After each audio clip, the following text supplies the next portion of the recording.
of Coexist right here on IQ Podcasts. And I'm your host, Co Lewis. Thank you so much for joining us.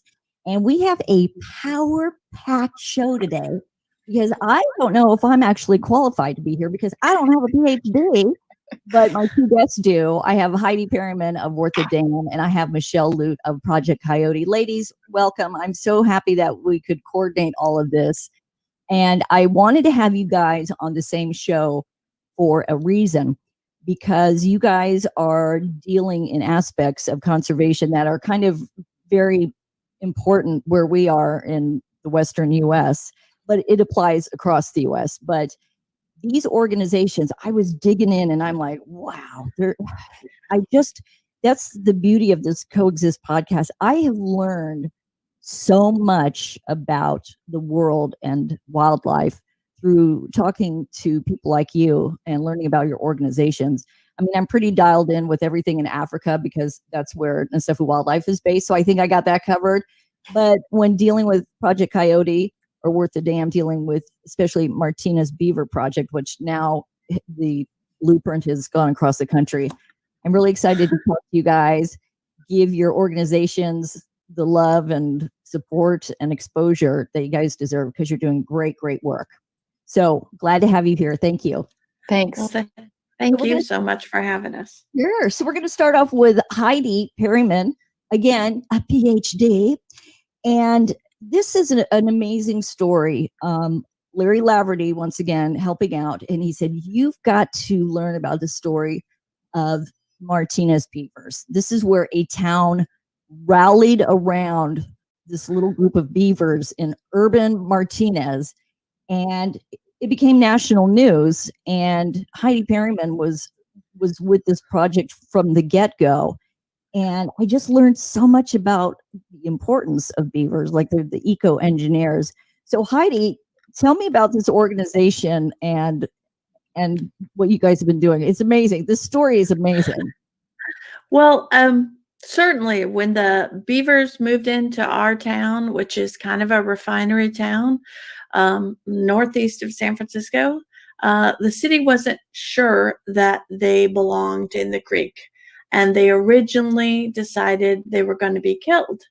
And this city of Martinez actually really was surprised to see beavers in the creek. And we thought, maybe killing isn't the best idea. Maybe there's some other way to solve this issue of whether the dam is going to cause flooding. And so people really started to advocate for the beavers. And that really slowed things down. Yeah. Yeah, people saw them when they were going to work and having a coffee.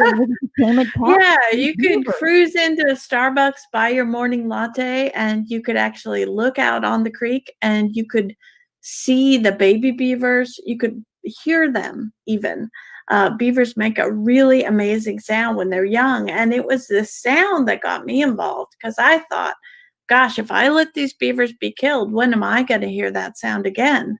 So maybe I'll work on it for a weekend. Maybe I'll work on it for a week. How long could it possibly take? So that was 13 years ago.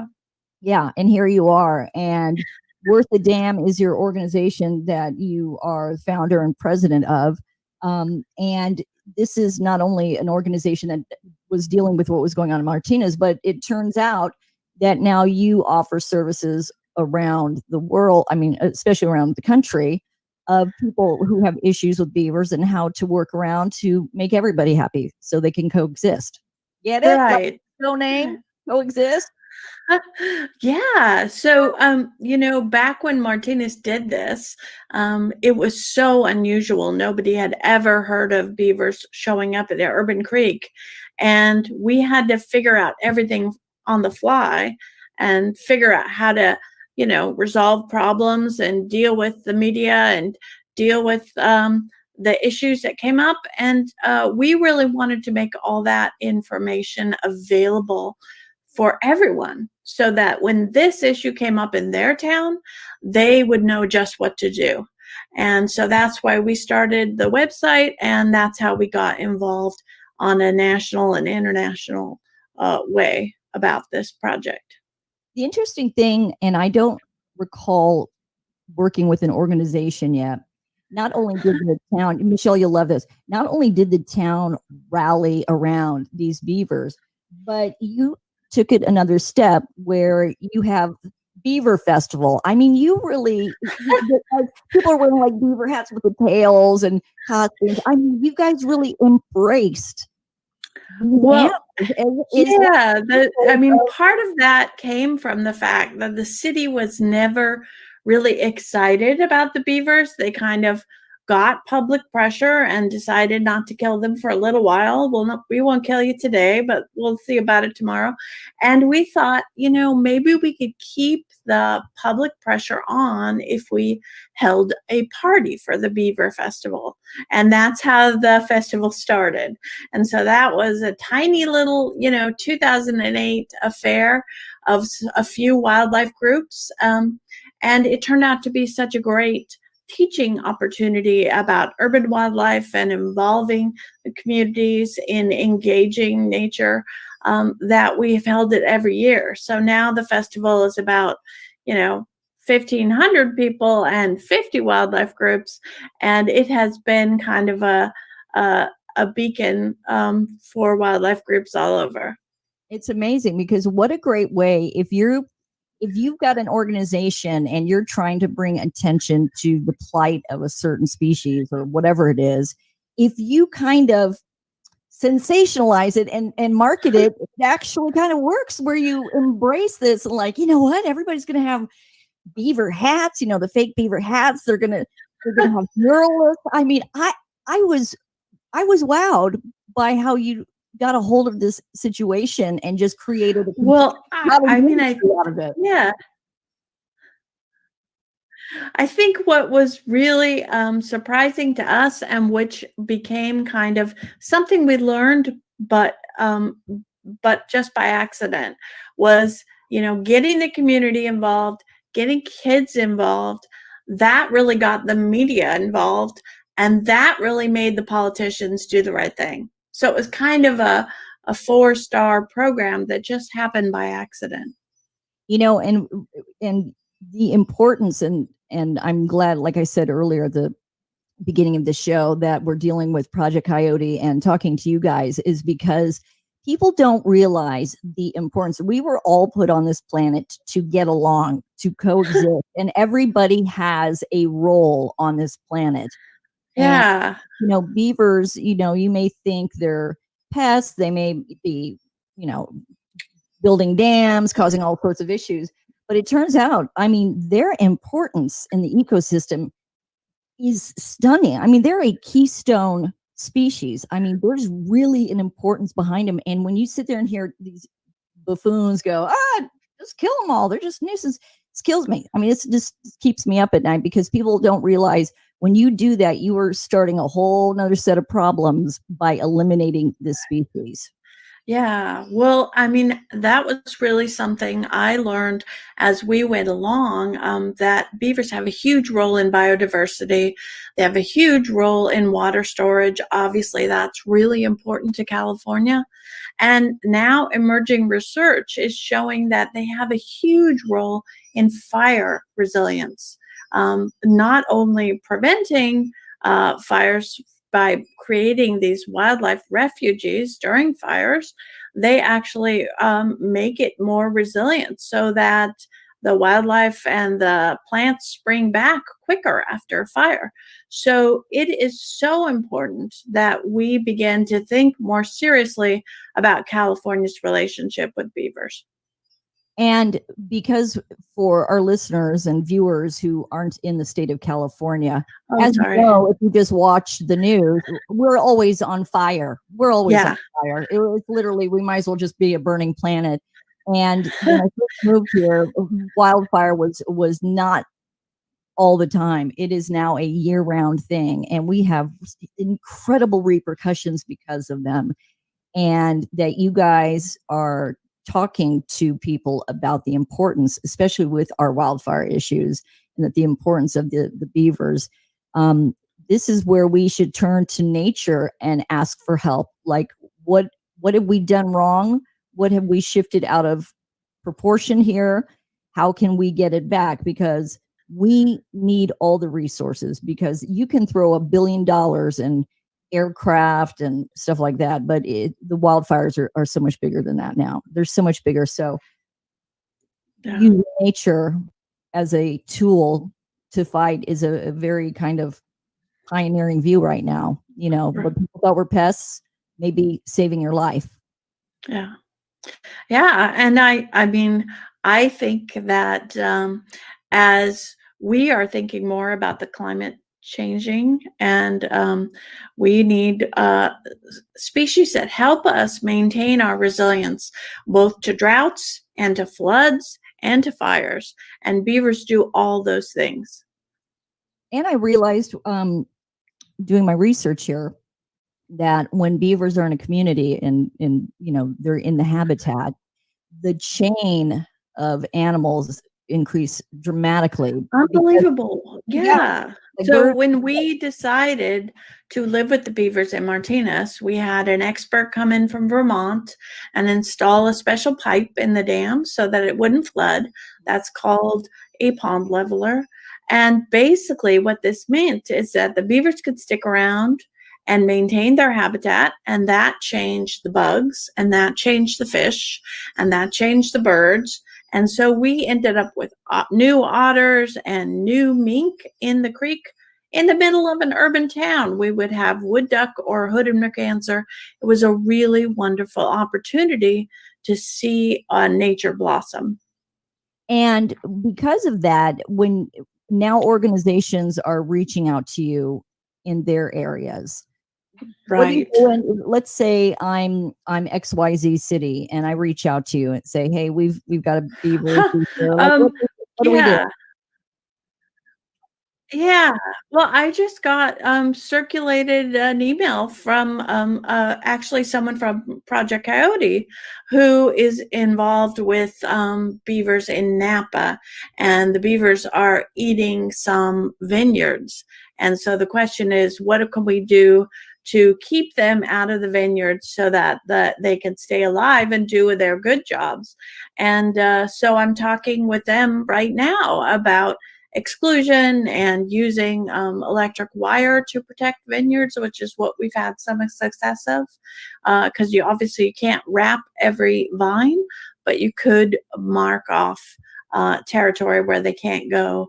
And that is really important. We have beavers all over the Bay Area now, which wasn't true in Martinez. And I like to think we affected the population for years to come. So see, Project Coyote might be using the tools for the dam, and it all works together. Yeah, because when with mankind, we just steamroller everything. I mean, we just steamroller everything. And I'm learning from everybody, because in Africa, they're behind us, with technology and urbanization and all that stuff. And my co-founder and I, Victory Wallace and I, when we see bad trends coming in, we're like, oh, no, learn from us. It sucks. It's the wrong way to go. And one of them being plastic.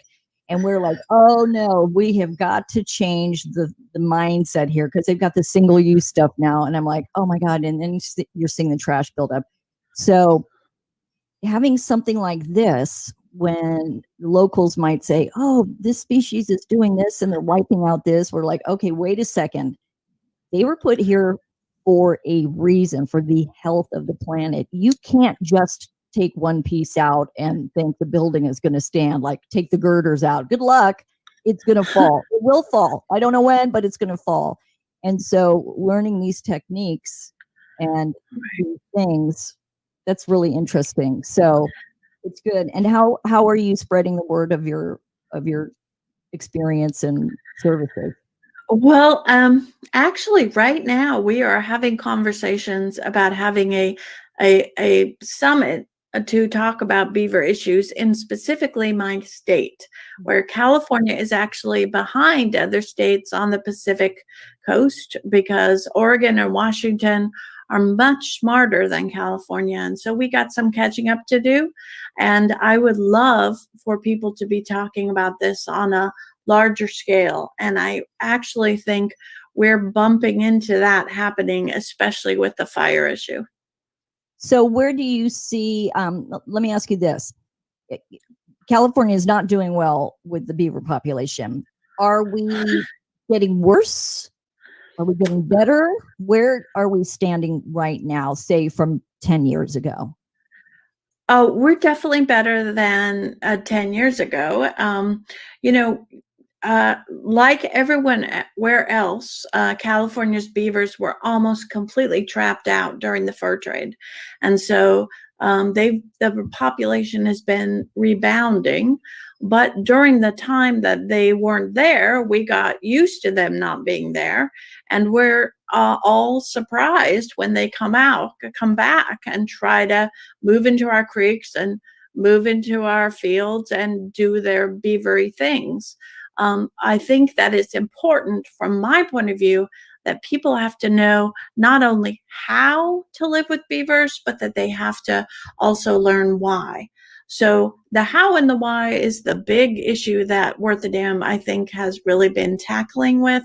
And we are eager to make it as easy as possible for people to understand this. I know I'm definitely going to be talking to Michelle about it, but when you were talking about the trapping, the the archaic view that we have with killing animals, trapping over in Africa, it's snaring mostly. And that Yeah. is one, I can't think of a more heinous death than that. Yeah. The slow, agonizing death. You might die from a predator and you don't even have a chance to defend yourself. You might chew your limb off, and you succumb to dehydration, starvation, whatever. Anybody who traps or snares, something is wrong. Something is Well, wrong. let me say, in California, there is no fur trade for trapping beaver. That's not the problem. That's not the issue. Even before we outlawed the fur trapping, it really wasn't the issue. The problem in California is depredation, which is actually the same result, but a different explanation. So depredation happens when you have an animal that's causing a problem on your property that inconveniences you, or you're worried is going to cause flooding, for example, like in Martinez, and you get a permit from Fish and Wildlife to kill them. So the issue now is depredation, and the numbers of beavers that are depredated in California is unbelievable. It's really just a matter of, all the development that we're wanting and all the the places that we don't want nature to exist, or we want nature to exist within certain rules. And that was just exactly what Martinez faced. Is our creek a living creek, or is it a habitat that we control? And that's what Martinez decided, and what every community can decide, really. Sorry to interrupt there. I was going to say, looking at the California, I guess it's Fish and Game or Wildlife, I was shocked to hear that with Martinez. This kind of shows you how we think we've got a great idea, and it's like, really, did you think that one through? When an animal becomes a problem, you're not allowed. State laws, you can't relocate animals, take Right. a chance or whatever they're thinking. No, the next step is just kill them. Right. You're like, why so? Why is the line drawn? Well, why can't I understand certain species you can't just willy-nilly relocate. They may not succeed there, or they can become a problem. But there are other known areas that have that species there, and it can work. Why are we just so like not even giving it a chance? I mean, again, we have this sense of entitlement of it's our earth and we're going to do what we want. This is backfiring badly on us right now. Well, It's yeah. really bad. I think that the assumption is that beavers are a nuisance. And if you move specifically that species to another person's property, you're giving the nuisance to them. And that's really California's position. although it is not other states' positions. There are, like in Washington and in Oregon, you can move beavers into new habitat where they can create wetlands, or they can create biodiversity, or they can create upland meadows. And that really is something we want California to move to, but it hasn't happened yet. So, what's the future for Worth a Dam? What are the programs you're working on right now? I know you said you've been getting some calls. Like, what's your vision, your grand vision for maybe My where you're grand vision, a 5 beaver in years? every city. My grand vision is that we could have a California summit about beavers specifically, and that California would begin to think more about beavers as an asset and an opportunity to combat climate change, and that we could think about them in a way that is a model for other states as opposed to catching up to other states.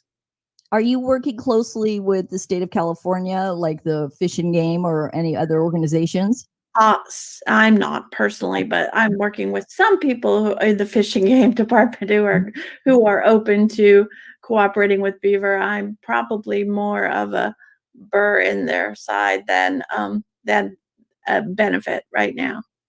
And how in this world of COVID, how one thing I'm sensitive to, because I'm sure it's impacted everybody. How are donations going? Has it been a challenging year? Well, yeah, we didn't get to have the Beaver Festival this year, which was devastating, and it was, the year 13. So maybe, God willing, we get to be like a hotel with no 13th floor. Maybe we'll go straight to 14. But that obviously we didn't get to have an Earth Day event. There are a lot of restrictions on the activities we can partake in, but hopefully if we can get a virtual Beaver Summit in California going, that will help us kind of really contribute and use this time that we have in a positive way. I kind of think that God has just put us on pause. He's given us a big timeout. Settle down, everybody. I'm going to make you settle down and rethink your priorities in life. And it's difficult running a nonprofit. It's really difficult because, our budget's about $5. It's, you guys probably can relate. I can make $1 feel like $100 because I have to, because that's what I'm working with. You know what I mean? Like, I will grind you on pricing for certain things like Ranger equipment. Oh, don't mess with me. I've got $1 to work with.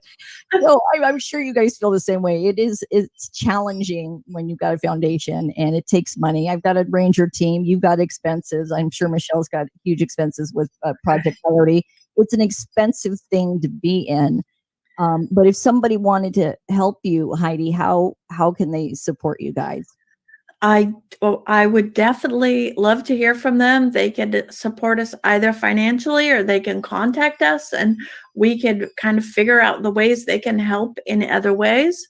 Learning as much as you can about beavers, reading Ben Goldfarb's new book, Eager, is a fantastic way to kind of climb aboard the beaver bandwagon and really educate your neighbors and your city about the benefits and the ways to coexist. I like that. And if they want to go online, would they go to martinezbeavers.org? That's it. Yes. To do it. Well, great. I mean, again, I was so wowed, and I am stealing your idea of having a festival over a certain thing, and I'm going to run with it because that is genius. If you have a town or a city or wherever, embrace the species and make it like you're missing out if you're not part of it. You know what I mean? And how this town in 2007, like they had a town meeting and like 200 local people showed up for the beavers. Like the city council was overwhelmed. I love this. I love what people can do, the positive stuff when they put their minds to it, and look where we are. It's changed everything. It made national news, and you have the Beaver Festival. So there. So you're doing a great job, Heidi. I'm really proud of you, and you keep doing what you're doing. I mean, any way we can support you, just please let me know. This is what the platform is for. So again, Heidi Perryman, one of my guests today. She's with Worth a Dam, and the organization is martinezbeavers.org if you want to support it. So Thank now I've got my other PhD on, and Michelle, there you go. I got the two women PhDs. Again, I'm not qualified to be here because I don't have a PhD, but I'm here to support you. So Michelle Lute is with Project Coyote, and Project Coyote is based in Northern California, but it's actually nationwide because coyotes exist everywhere.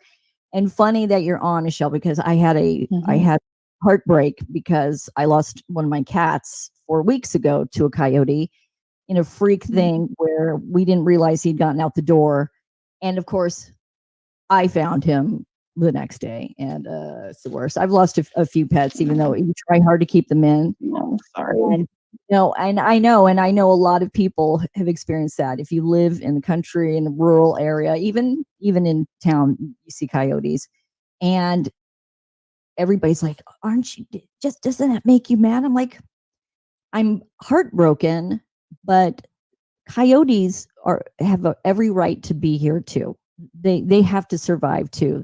We're not the only ones. I'm brokenhearted, but a lot of people have a stigma about coyotes, and they kind of look at them as nuisance creatures. And it's just one of those very difficult things when you're trying to change a mindset of a population on how they view a certain species, which is a critically important species.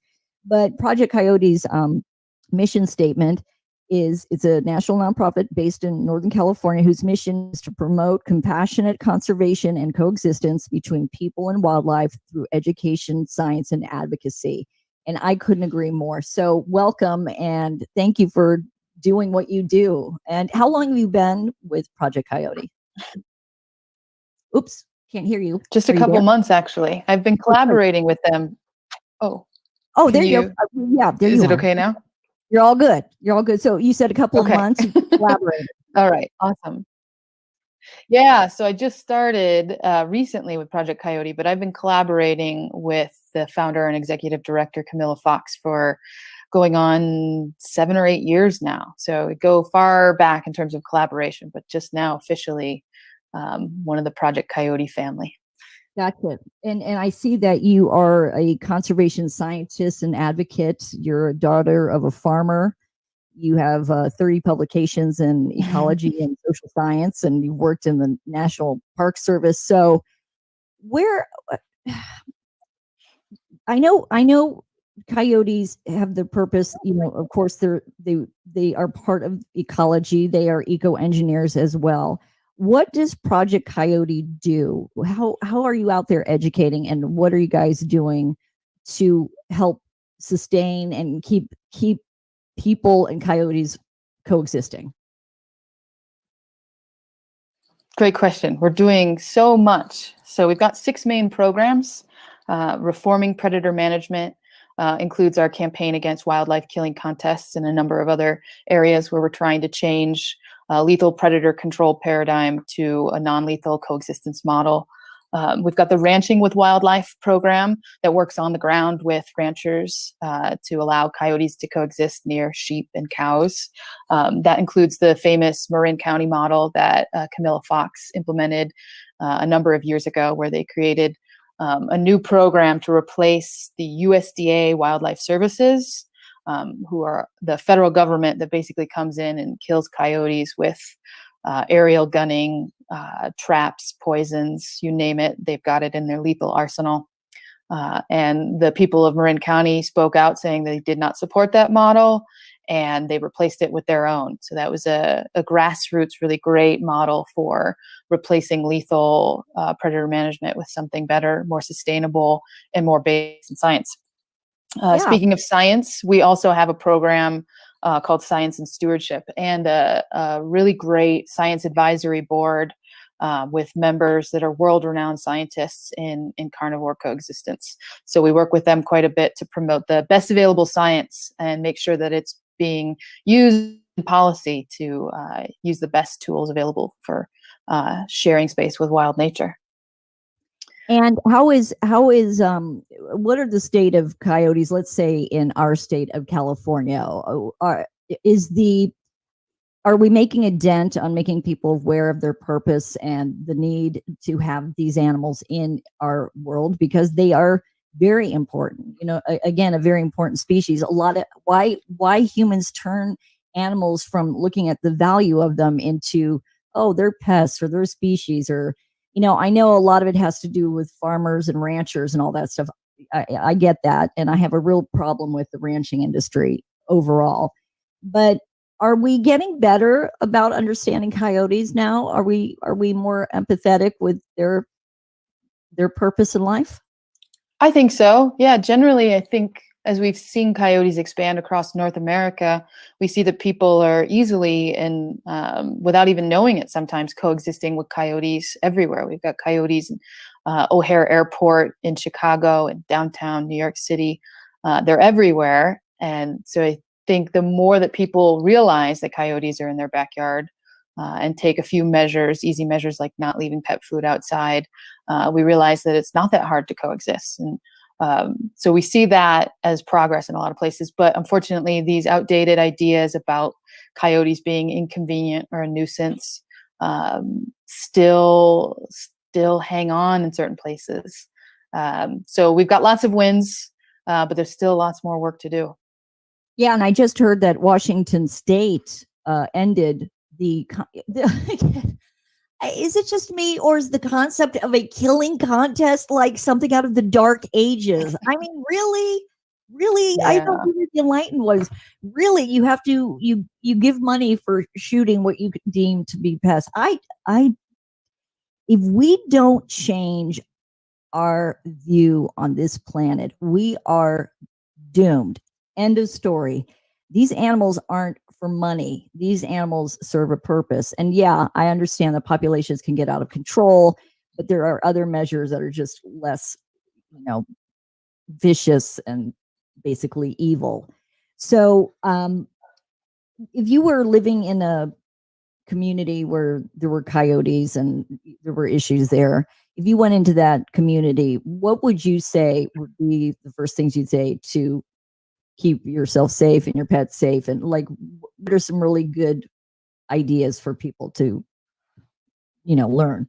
Right. Well, there's some really simple things like not providing attractants in your backyard. So, particularly pet food, not leaving that out is one major thing. When you leave out attractants that make coyotes want to hang out closer to you, then you're inviting more problems. So reducing attractants is really the number one thing. I think there's also a lot of room for educating people on what is normal coyote behavior. So again, because coyotes are so good at living close to us, they don't necessarily show fear in the way that people expect them to just run away if a coyote encounters a human.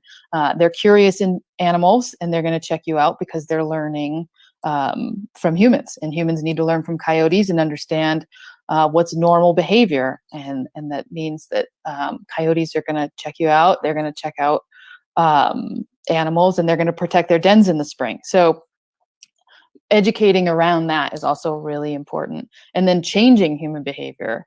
I think our first knee-jerk reaction is often to say, okay, we're going to go to lethal because this animal is inconvenient to me. But there's actually a lot of human behavior that we can change. And I think one of the key things there is to also not just talk about potential risks, but to emphasize all the benefits that coyotes bring to an ecosystem. They control rodent populations and thereby control disease, especially where wolves are not existent. Coyotes are a sort of apex predator that increases biodiversity through the chain of life. So they're really an awesome creature to be around. And I just enjoy hearing them at night. So to the extent that I can get other people excited to hear the coyote party happening every evening in your backyard, if you're fortunate enough to live next to them, is really neat. They're highly intelligent animals. I mean, they are really intelligent, and they're crafty, and you gotta give credence and applaud any species that, you're pretty smart, pretty sneaky, but pretty smart. And I kind of like that. Mm-hmm. So tell me, with farming and ranching and again, I have issues with a lot of ranching, and I have issues with factory farming and all of this stuff. And for farms and areas that coyotes are really an issue, what do you guys do? I know you guys work closely with Fish and Game and other organizations. You work with law enforcement, animal control, and all that stuff. Mhm. What how can you educate the farmer or the rancher about how to protect the animals, how to protect, whatever might be vulnerable Mhm. to a coyote? What do you guys what are your suggestions, and what do you guys tell them? Well, there's a whole suite of tools you can use to coexist with animals. Some of them are ancient. They're very simple. Putting up fences and maintaining those fences in places can go a long way towards separating livestock from predators spatially. And there's even modern updates to these tools. There's turbo fladry. So fladry is this flagging that's hung along a string that can keep predators away, even without a fence, at least for a number of weeks through a calving or lambing season. What is a fladry exactly? So it's a string with flags that are often red hanging Oh, down from the string. flagry. I'm sorry, Yeah. flad. Okay, flagry. Okay, that. Okay. Yeah. Those two words, so fladry, fladry, is used interchangeably with flaggery as well. And it's an ancient tool. The Scandinavians actually used it to hunt wolves, but now we're using it for better purposes. Wolves are particularly reluctant to walk underneath it for some reason, but it can also work with coyotes in certain contexts for at least a couple weeks. And so instead of the old model, which was to aerially gun or kill coyotes during lambing season or calving season, when you've got vulnerable domestic animals on the ground, instead of doing that, you can prevent depredation happening in the first place with fences or these flagging or sheltered areas just during the time when animals are giving birth and most vulnerable. And so there's a number of other tools. There's livestock guardian dogs or donkeys or llamas or yaks. Yes, yeah, some people use donkeys. They're very ornery. I mean, they've kind of earned the reputation of being very stubborn. So, a wolf or a coyote, they don't want to risk injury. They can always, if they live to hunt another day, that's what they're going to choose. So they don't want to be injured. And a donkey in particular will kick and defend itself more than cows or sheep might. And so you can have one pretty ornery animal with the herd, and that can be enough to protect. So there's a lot of different tools, and they're all very context dependent. So going back to your original question about how to work with farmers and ranchers, it's really helping them with these new on the ground tools and implementing them in places. And it really is context dependent. So it depends on, are you close to human residences? You don't want a certain kind of livestock guardian dog that barks a lot. Or are you far away in rugged terrain with livestock spread out and you need to cover more ground? And then maybe you need a modern day shepherd called a range rider on an ATV or a horse that can cover a lot of ground. So there's lots of tools. It's a matter of addressing the right tools in the right context and place. I have a question. So in Africa, where we are, a big human animal conflict are elephants coming into gardens and crops. And, they can be, if they want something, they're just going to roll right through. And unfortunately, the elephant will pay, they'll be shot. It's the animal rarely gets out unscathed. And this is a big issue in Africa. And because we have so few elephants now, anyway, losing one is too many.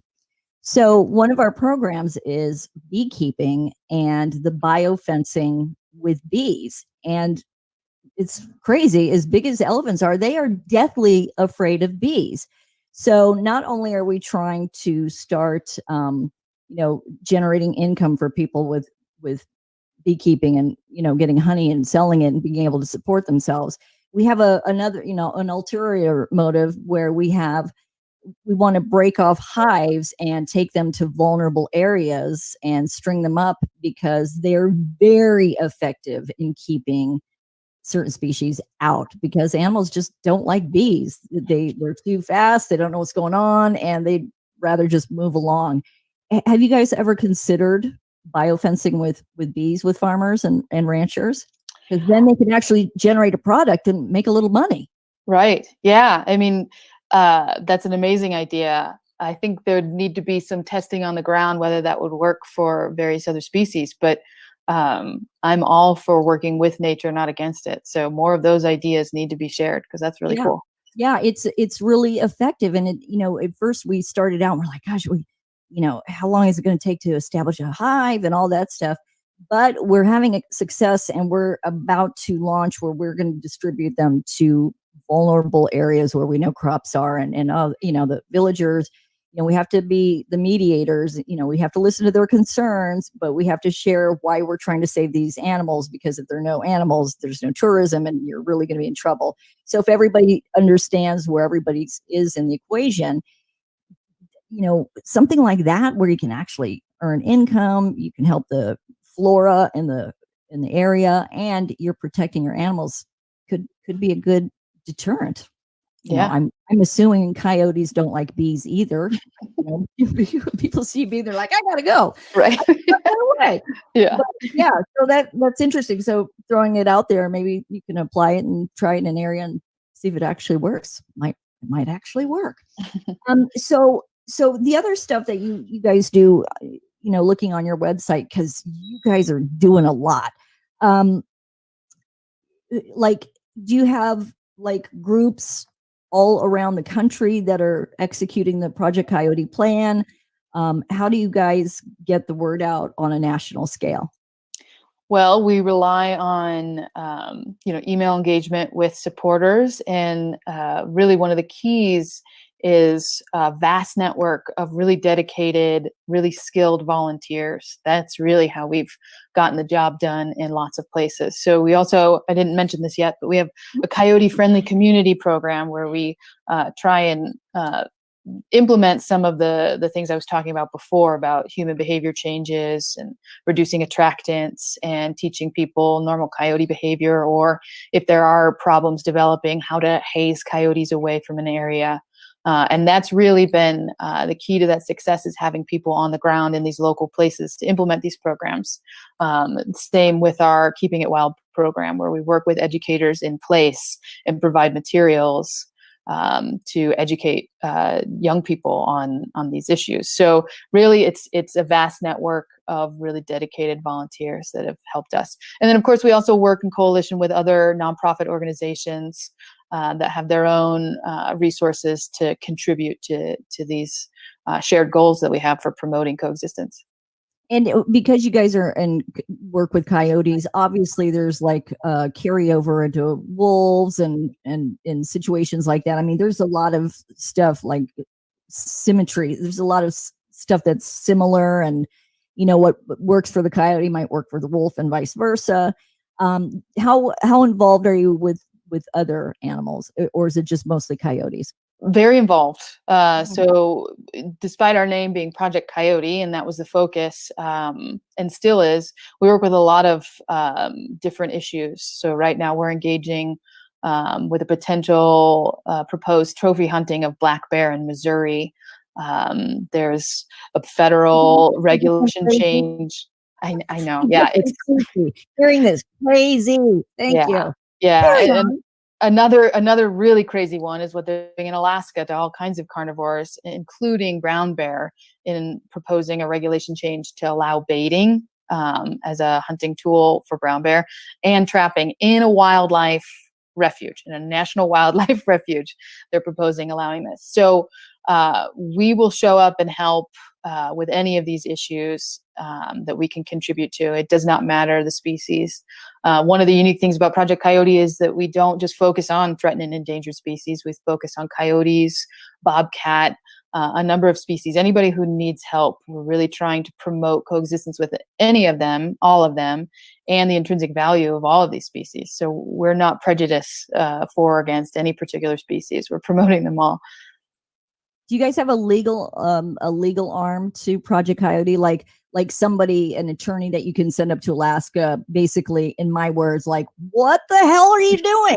What are you doing? Like filing lawsuits and arguing the case for the bears or whatever. Do you have a legal arm or somebody you can call?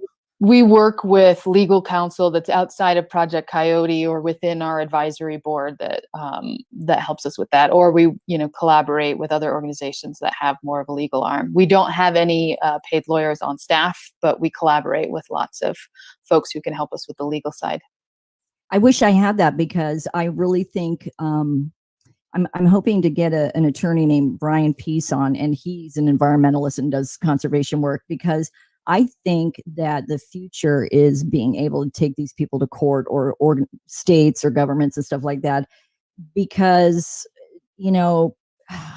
I just think you're going to have to win in the court. I think we're going to have to go on some of these cases that you're going to take it all the way to the wall, and legal action might be the answer. You know what I mean? It's difficult, and you both probably feel it, like you're trying to spread information, correct information, not hearsay, factual, scientific, information to people. And it's just not getting through. It's not getting through fast enough, the way you want it to have impact. And I just think that, I wish there was just a law firm out there somehow that could help all these organizations and not charge, an arm and a leg, like $80,000 an hour consulting fee. Right. They're really needed right now. I think we're in a world where we have to take legal action as well. I mean, we're protecting the voiceless, so we got to use all the arrows in our quiver. So if it's legal, something we have to do. Absolutely. For better or worse, sometimes we have to compel the government to do their job and to uphold their mandate to the public trust and to conserving wildlife. And sometimes they need lawsuits to help compel them. I will add, I work with a lot of people in various state and federal agencies, and there's a lot of folks who really want to do the right thing. Mm-hmm. But when you have administration come in and appoint, leadership that is not on the same page, that makes it very hard to do the right thing. That's where I think lawsuits play an important role. It would be heartbreaking to be in a position of power where you actually could affect change, but you're so shackled by rules and regulations. Like, I'm sure like animal control has the same thing. Oh, people have rights. You can't do that. They had a towel hanging. There's the shelter that qualifies, I would go crazy. I literally would go crazy in those organizations, because I'd be like, are you guys listening to yourself? Really? This is the best you can come up with? So I want people with action, well thought out, a plan. And so, yeah, that's interesting. It's very interesting. And I applaud the people who take up those jobs. And I hope that, they feel like they can come to organizations like ours and say, hey, I'm having a problem getting this point across to my bosses or this agency. Can you advise me, or can you come in and speak with them? I hope that the people who do these difficult jobs feel like they have other resources. Come to the nonprofits and the organizations who are doing the work, so they can have somebody have their back with actual facts. Like, if you do this, this will help this situation, and you don't have to take a rule that was made in 1948 and apply it, really. Oh, okay. So that's interesting. So, so how are you? I asked Heidi, I know you're new to Project Coyote, but you've been collaborating for a long time, and you're in this world. How are we doing? Are we getting better overall? Are people getting better overall? Are they wanting to learn? Are they closed-minded? How are we doing, and what are you seeing on the ground? That's a great question. I think we are getting better overall, and I'm not necessarily somebody who leans towards a lot of optimism. So I think this is based in evidence that I'm seeing in places, a lot of hope that we're moving in the right direction. I think, when I put on my academic hat, I always say, when we measure through social science how people's attitudes are changing about animals. We're seeing postmodern societies across the board moving towards understanding and valuing the existence of wild nature everywhere in their backyards or in a protected national park. And I see that playing out in the ground with more and more people reaching out and saying, we want this coyote-friendly community here. We need this help. Or, I'm a rancher and I am interested in learning some new tools to be able to share this wild landscape with predators. And so I think those values are getting stronger and stronger, and there's lots of organizations doing good work, and it's just going to get better if we have good policymakers and we have a public willing to reach out to those policymakers and make their voice heard. Yeah, I agree. And I think with that said, I think you're right. I think people are rethinking the role of wildlife in our world and the concept of coexisting. And I think they want to try to do better. And if somebody, let's say somebody who's got a ranch wants to reach out to you, do they just go to projectcoyote.org and, send an email and somebody will contact them and take it from there? Absolutely. Yeah, you can go to our website or you can just email info@projectcoyote.org and someone will get back in touch. That's awesome.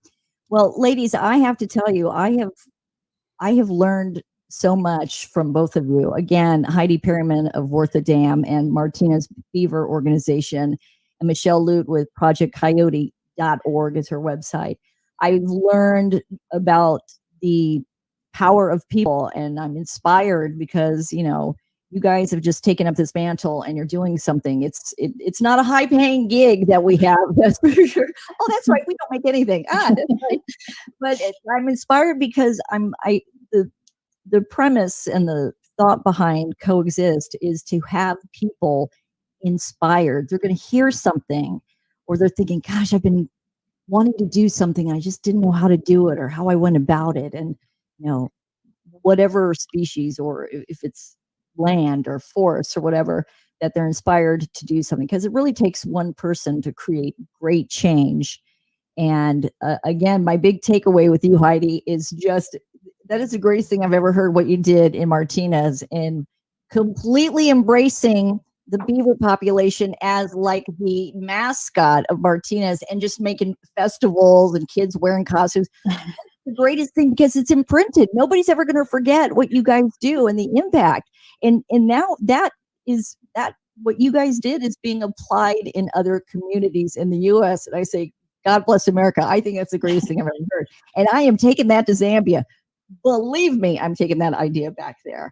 And with Project Coyote, Michelle, I have learned so much that you guys are kind of like a full service organization that works with coyotes and other predatory animals and stuff like that. And that if somebody had a ranch or they lived in a rural area or wherever they are, that they can actually reach out and get some information and have somebody actually help them, and people can learn about it. Like I said, I was devastated a month ago. Couldn't stop crying, but I was not mad at the coyote. I was mad that it happened, but it wasn't the coyote's fault. The coyote's just existing. You know what I mean? And things happen, and they have a place in this world, and we cannot have a stigma on them, a negative stigma. Same with, like you said, with beavers, like pests. These are not pests. These are architects of our earth, and they're really, really important. So, ladies, such a pleasure. Such a pleasure. Thank you so much for spending time with me and on Coexist. Again, Heidi Perryman with Worth a Dam. Go to martinezbeavers.org. Michelle Lute of Project Coyote, and it's projectcoyote.org. So thanks, you guys. I appreciate it. I'm inspired. I might even get a PhD so I can be like you guys. So, thanks, ladies. I loved it. Thank you. Have a great day. Okay. You too. Bye.